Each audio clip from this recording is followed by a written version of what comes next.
Hey everyone, welcome to today's edition of One Single Story, where each weekday we offer a brief lesson from a section of today's reading, then we examine a single relevant question that passage points us to.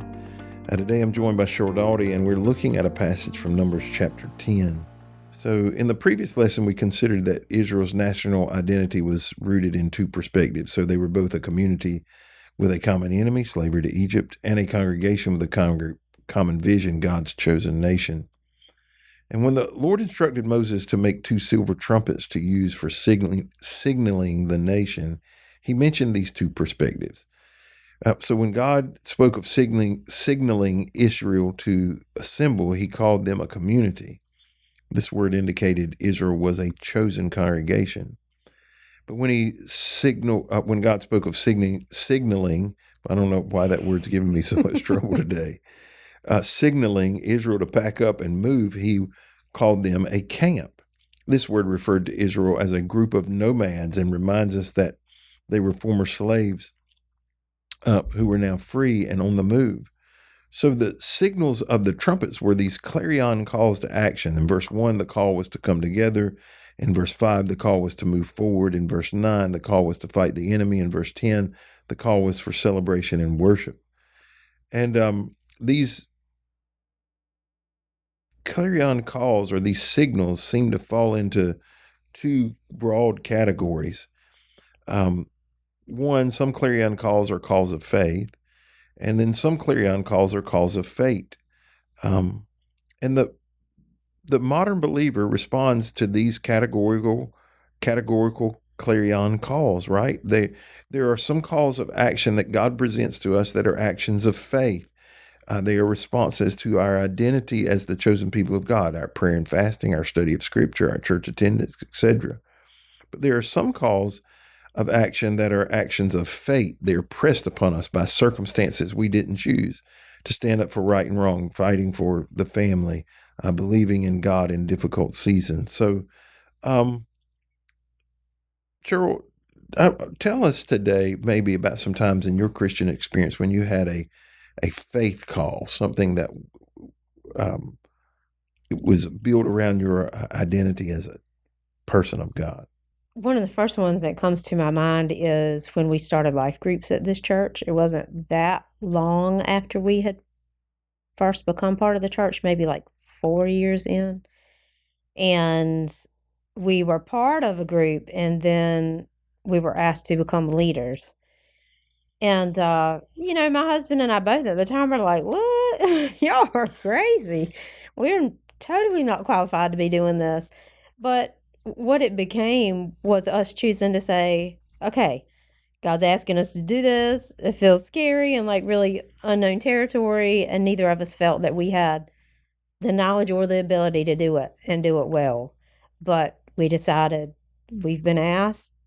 We feel like he's calling us to do it and answer the call. So we're just going to step out and trust that it'll go well, and he's going to give us the ability to do it. So I got another question here to ask, because that early on in my time here, that was my responsibility, right? That life groups were a big part of my responsibility.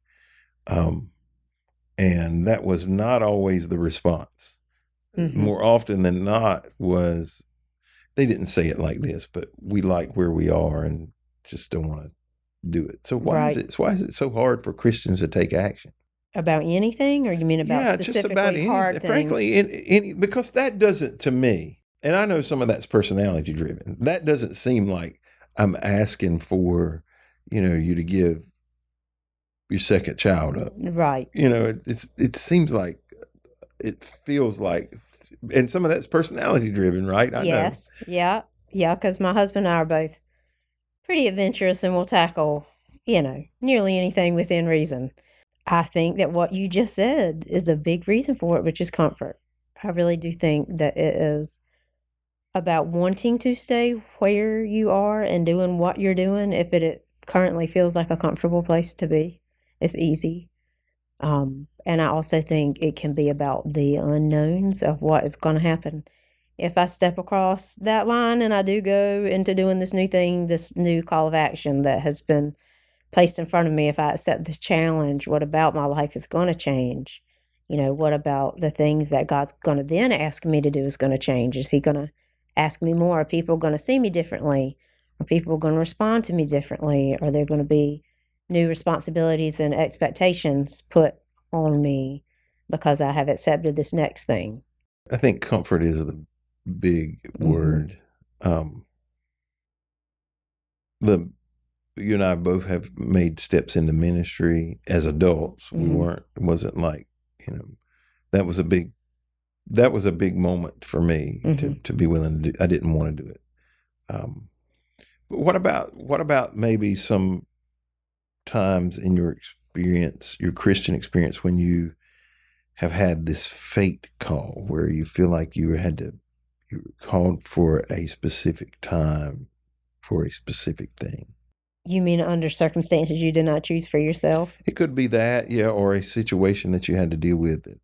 Well, I mean, the first thing that comes to my mind right now would be becoming family pastor, because I then oversee youth also, which has never been something that I have felt like I would be good at. I still don't know if I'm great at it, but as often happens when God puts you in situations like that you feel unsure of how well you're going to do it, I have found great,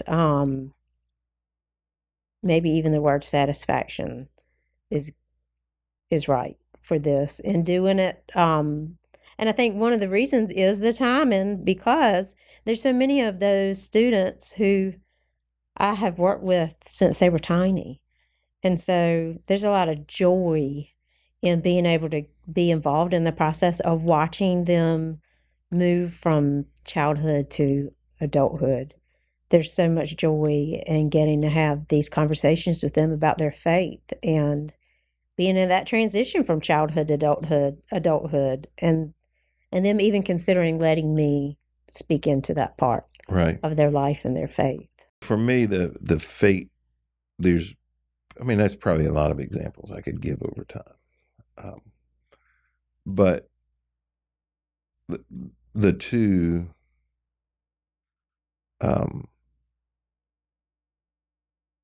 that I would point to, one is much broader than the other. So I did not want to come to northeastern North Carolina when I first came out here to pastor. Now, a lot of life changes happened, but I'm still here. As a matter of fact, I considered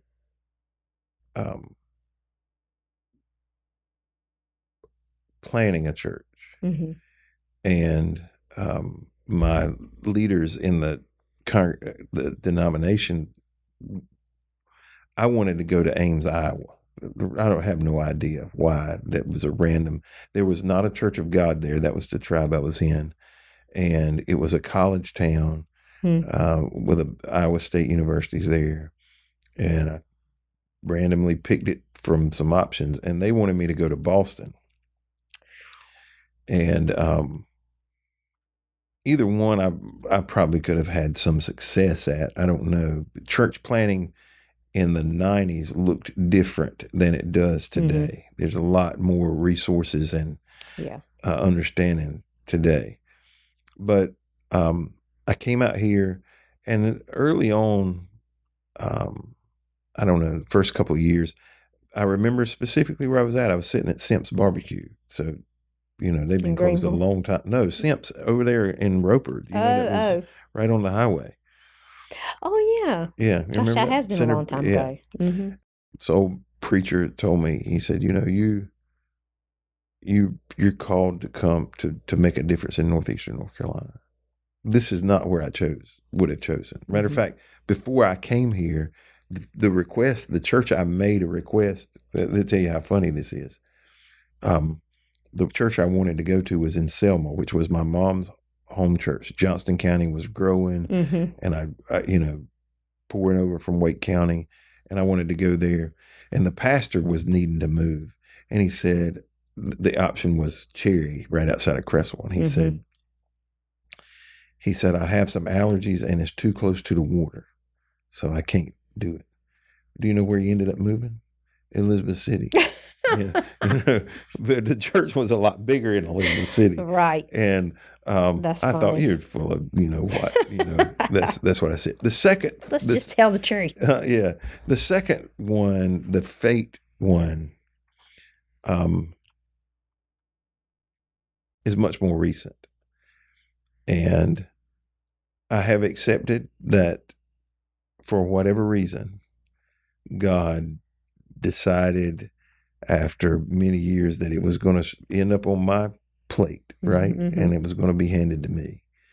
I didn't seek it out. Mm-hmm. I didn't go looking for it. As a matter of fact, if I could have handed it off to somebody else, I would have gladly said, "Here, it's yours." And I don't understand why. I mean, there are some things I would say, right, that semi-sound egotistical, and I don't mean them that way, but the situation would have crushed some people. I mean, just pulverized them. And I don't know why. It's certainly been a learning experience for me, right? But it was a call of fate. It was not a call of faith. I won't pray in one day and the Lord said, "Hey, you need to go get involved in this." It was fate that I just happened to be the person at the desk during this season. And it doesn't make it easy, right? I don't think either one of them are easy, right? Whether it's a fate call or a faith call, whether it's, okay, I'm going to go into ministry or I'm going to expand into being a family pastor, right? And take on something that doesn't feel natural to me. Whether it's, okay, I'm going to follow the call of God and be a pastor and I'm going to end up in northeastern North Carolina, right? Either of those, they're both challenging.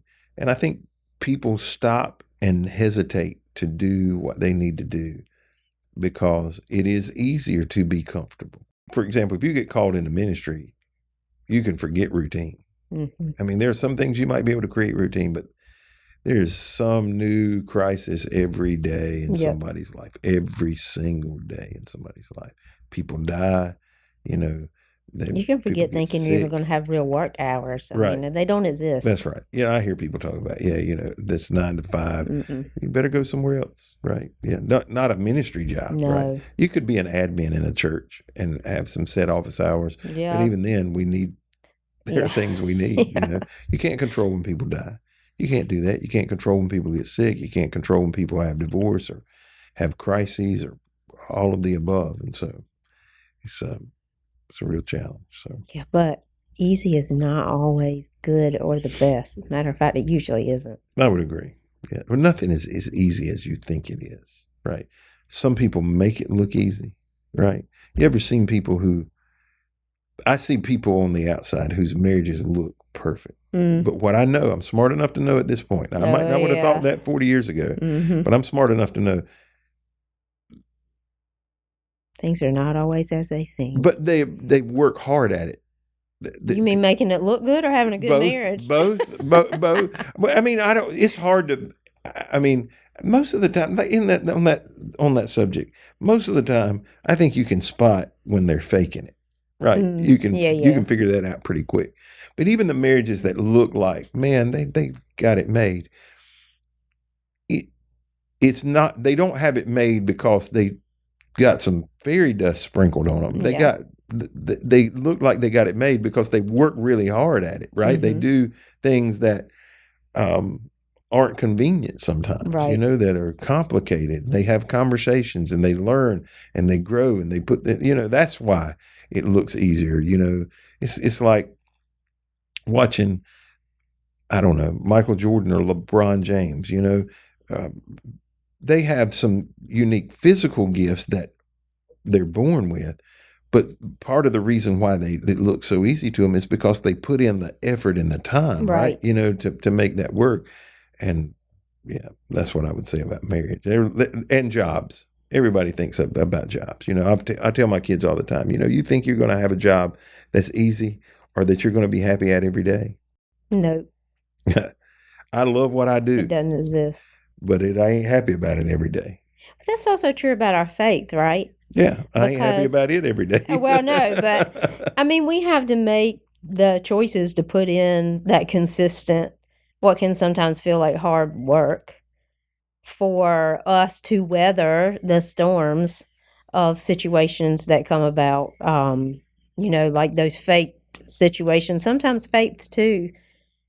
We can weather those things better when we have been faithful through Yeah. the rest of the things that we've been called to do, because it's not like, oh, you're all of a sudden asking for strength and wisdom, at that time when you're having this hard situation, if that's something that you've been asking for and practicing all the time. Anything that looks easy, somebody's worked really hard to make it look that way. Yeah. Well, thank you for joining us today on this edition of One Single Story. We hope you'll be back with us tomorrow as we continue our conversation around the book of Numbers.